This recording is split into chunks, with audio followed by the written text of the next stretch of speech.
We went to Moscow.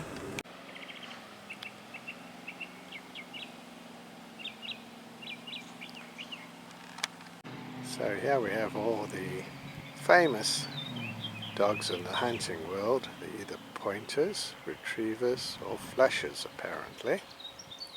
This one's a golden retriever. And here we have a Springer Spaniel.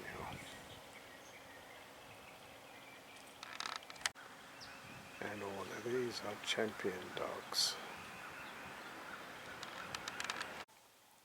This is a dog wagon where they transported the dogs in. It's got better suspension than my trailer.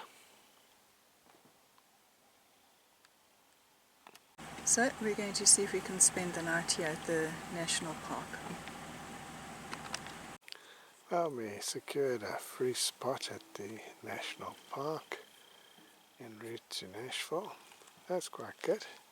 Often you can't get these spots, but we found one. So this is the Natchez Trace Trail that runs from Mississippi up to Nashville, Tennessee.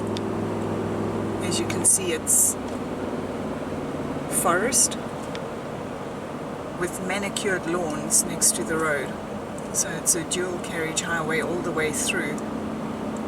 And there are some campgrounds where you can stay for free, maximum 14 days. No facilities. Well, no hookups anyway. And there's about 3 or 4 of them on this road. But it makes for a restful drive because there's not much traffic.